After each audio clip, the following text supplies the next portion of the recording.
उसके बाद में अंग्रेजों की सरकार की गुलामी की हमने। 1618 से लेकर 1757 तक ईस्ट इंडिया कंपनी की गुलामी में हम रहे। 1757 के बाद अंग्रेज सरकार और कंपनी की मिलीजुली गुलामी में हम रहे और 1860 के बाद तो सीधे अंग्रेजों की सरकार की गुलामी में हम आ गए। और इस गुलामी में सबसे बड़ा नुकसान हमारा ये हुआ कि आर्थिक रूप से हमारी बहुत लूट हुई और अंग्रेजों ने इतना लूटा इस देश को, शायद दुनिया के किसी देश के इतिहास में उसकी मिसाल नहीं मिलेगी आपको। आप हैरान हो जाएंगे ये सुनकर कि अंग्रेजों ने कितना लूटा और कैसे लूटा। मैं पूरा विस्तार से तो नहीं बता सकता, लेकिन 2-3 आपको उदाहरण जरूर दे सकता हूं। ईस्ट इंडिया कंपनी के अधिकारी यहाँ आते थे और लूट मार करते थे। सबसे बड़ा अधिकारी जो ईस्ट इंडिया कंपनी का भारत में होता था उसको गवर्नर जनरल कहा जाता था। बाद में उसी को वायसराय कहना शुरू किया अंग्रेजों ने। तो ईस्ट इंडिया कंपनी का सबसे पहला जो गवर्नर जनरल इस देश में आया उसका नाम था रॉबर्ट क्लाइव। 1757 की ये कहानी है। वो बंगाल के राजा के पास आया था। बंगाल का उस समय राजा था, उसका नाम था सिराजुद्दौला। तो सिराजुद्दौला के पास रॉबर्ट क्लाइव पहुंचा था और उसने ये कहा कि हमको बंगाल में व्यापार करने का लाइसेंस चाहिए। सिराजुद्दौला ने मना कर दिया कि हम आपको व्यापार करने का लाइसेंस नहीं दे सकते। क्यों? तो सिराजुद्दौला ने कहा कि अंग्रेजों का कुछ भरोसा नहीं है, ये जहां व्यापार करने के लिए घुसते हैं उसी राज्य पर कब्जा कर लेते हैं, इसलिए मैं मेरे राज्य में अंग्रेजों को नहीं आने दूंगा। उसने मना कर दिया। तो रॉबर्ट क्लाइव ने सिराजुद्दौला को चुनौती दी और उसने ये कहा कि अगर आप मुझे व्यापार करने का लाइसेंस नहीं दे सकते तो मैं बंगाल पर हमला करूंगा और बंगाल राज्य को जीत लूंगा और उसके बाद मैं यहाँ पर व्यापार करूंगा।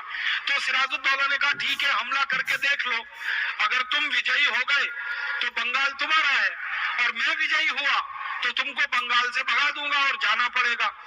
इस आधार पर रॉबर्ट क्लाइव और सिराजुद्दौला के बीच में एक युद्ध हुआ, जिस युद्ध को आपने बचपन में इतिहास की किताबों में पढ़ा होगा, प्लासी का युद्ध। प्लासी एक छोटा सा स्थान है कलकत्ता के नजदीक में, मैदान है एक, वहां पर युद्ध तय हुआ और 23 जून 1757 को प्लासी का युद्ध हुआ, ऐसा हम इतिहास में पढ़ते हैं। लेकिन जब दस्तावेज देखना शुरू किया मैंने तो पता चला कि 23 जून 1757 को प्लासी के मैदान में कोई युद्ध ही नहीं हुआ। क्या हुआ? अंग्रेजों ने सिराजुद्दौला को चुनौती दी थी युद्ध की, तो सिराजुद्दौला की सेना जब आई युद्ध के लिए तो अंग्रेजों की सेना से वो बहुत बड़ी थी। ये जो रॉबर्ट क्लाइव था अंग्रेजों की सेना का सेनापति, इसके पास सिर्फ 350 सैनिक थे और सिराजुद्दौला की जो सेना थी उसके पास 18,000 सैनिक थे। अब आप कल्पना करिए कि अंग्रेजों के 350 सैनिक और भारतीय सेना के 18,000 सैनिक, युद्ध में कौन जीतेगा? तो आप कहेंगे भारत की सेना जीतेगी, लेकिन ऐसा नहीं हुआ। हुआ क्या कि जब रॉबर्ट क्लाइव ने देखा कि मेरे सामने तो इतनी बड़ी सेना है और रॉबर्ट क्लाइव की सेना तो बहुत छोटी सी है, तो उसने युद्ध का पैतरा बदल दिया और उसने एक चालाकी की।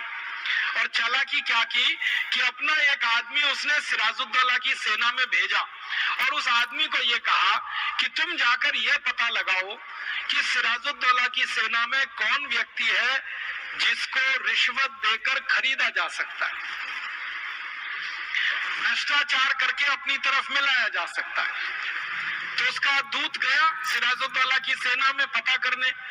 तो सिराजुद्दौला की सेना का सेनापति था मीर जाफर। वो पैसे का थोड़ा लालची था और कुर्सी का भी लालची था। तो मीर जाफर के पास जब ये गया सैनिक अंग्रेजों वाला, तो मीर जाफर को उसने एक प्रपोजल दिया, एक प्रस्ताव दिया कि मीर जाफर तुम अंग्रेजों से मिल जाओ तो हम तुमको बंगाल का राजा बना देंगे, तुम अभी तक सेनापति हो, हम तुमको राजा बना देंगे। मतलब सीधा सा ये है कि मीर जाफर को प्रपोजल दिया गया कि तुम डिफेंस मिनिस्टर हो, हम तुमको प्राइम मिनिस्टर बना देंगे, तुम हमारे साथ मिल जाओ। तो मीर जाफर ने कहा मुझे क्या करना पड़ेगा? तो अंग्रेजों के सेनापति रॉबर्ट क्लाइव ने कहा कि तुमको एक ही काम करना है, युद्ध नहीं करना, हमारे ऊपर हमला नहीं करना। तो क्या करना?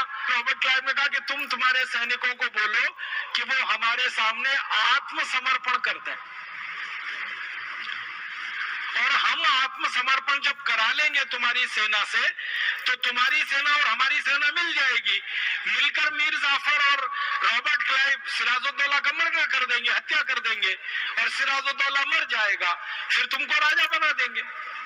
तो मीर जाफर तैयार हो गया, उसको लालच आ गया, और अंग्रेजों ने उसको यह भी कहा कि 1 कोटी स्वर्ण मुद्राएं भी देंगे। तो स्वर्ण मुद्राओं के लालच में और राजा बनने के लालच में वो पिघल गया, फिसल गया। उसने अंग्रेजों से एक संधि कर ली, और उस संधि के आधार पर 18,000 सैनिकों के सेनापति मीर जाफर ने 350 अंग्रेजी सैनिकों के सामने सरेंडर कर दिया, और अंग्रेजों के 350 सैनिकों ने 18,000 सैनिकों के ऊपर जीत हासिल कर ली। अभी 18,000 सैनिक और अंग्रेजों के 350 सैनिक मिलकर एक हो गए, और इन्होंने प्लान बना लिया कि सिराजुद्दौला को मार देना है। तो सिराजुद्दौला को मारने के लिए ये प्लासी के मैदान से चले घोड़े पर सवार होकर। तो रॉबर्ट क्लाइव आगे आगे था, 350 उसके सैनिक पीछे थे, और उसके पीछे 18,000 सैनिक थे, और उन्हीं में मीर जाफर भी था। तो ये सब घोड़े पर चढ़कर गए। कहाँ गए? मुर्शिदाबाद नाम के एक शहर तक गए, क्योंकि उस जमाने में राजधानी मुर्शिदाबाद थी बंगाल की, और राजा जो था वो मुर्शिदाबाद में रहता था। तो रॉबर्ट क्लाइव ने अपनी डायरी में लिखा है कि मैं मेरे सैनिकों के साथ भारत के 18,000 सैनिकों को बंदी बनाकर चल रहा था, घोड़े पर मैं आगे आगे बैठा हुआ था, भारत के सैनिक मेरे पीछे पीछे चल रहे थे, और सड़क पर रास्ते के दोनों तरफ भारत के हजारों लोग हमारा जुलूस देख रहे थे।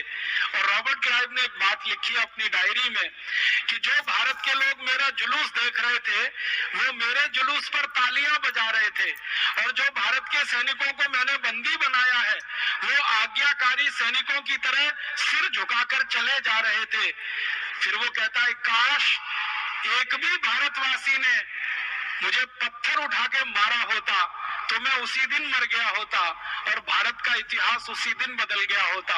लेकिन ये भारतवासी पत्थर नहीं मारते हैं, ये तालियां बजाते रहते हैं, और अंग्रेजों का स्वागत करने के लिए सड़क के दोनों किनारे खड़े होते रहते हैं।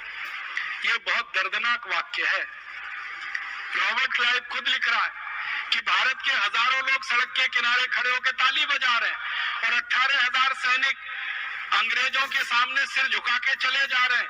अगर किनारे खड़े नागरिकों ने और सैनिकों ने मिलकर रॉबर्ट क्लाइव को दबोच लिया होता या पत्थर मार दिए होते, एक एक पत्थर भी उठा के मार दिया होता, तो 18,000 पत्थर में तो रॉबर्ट क्लाइव का कचूमर निकल गया होता, और ईस्ट इंडिया कंपनी का साम्राज्य उसी दिन इस देश में समाप्त हो गया होता।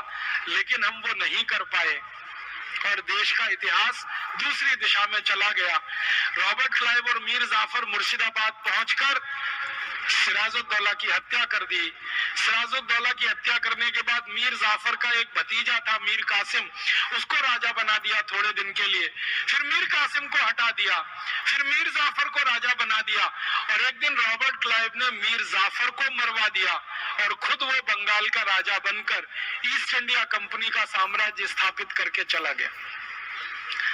इतिहास की ये बहुत बड़ी भूल है जिसको क्षमा नहीं किया जा सकता। हमारे पुरखों की ये भूल जिसने हमको 250 साल गुलामी में डाल दिया, ये क्षमा करने योग्य नहीं है। जिंदगी में कुछ गलतियां होती हैं जिनको क्षमा किया जा सकता है, लेकिन कुछ भूलें होती हैं जिनको क्षमा नहीं किया जा सकता। अंग्रेजी में एक शब्द होता है हिमालयन ब्लंडर। हिमालय जैसी बड़ी भूल शायद ये वही थी जो हमसे हो गई, और उसके चलते ईस्ट इंडिया कंपनी का साम्राज्य स्थापित हो गया। और उसके बाद रॉबर्ट क्लाइव 7 साल तक रहा बंगाल का गवर्नर जनरल बनके, और उसने लूटा बंगाल को, लूट कर धन इकट्ठा किया, सोना चांदी हीरे जवाहरात, और जब भरपूर मात्रा में धन इकट्ठा हो गया तो लंदन चला गया। लंदन की पार्लियामेंट में उसको एक बार पूछा गया कि तुम भारत से क्या लूट कर लाए, तो तो उसने कहा कि सोने चांदी हीरे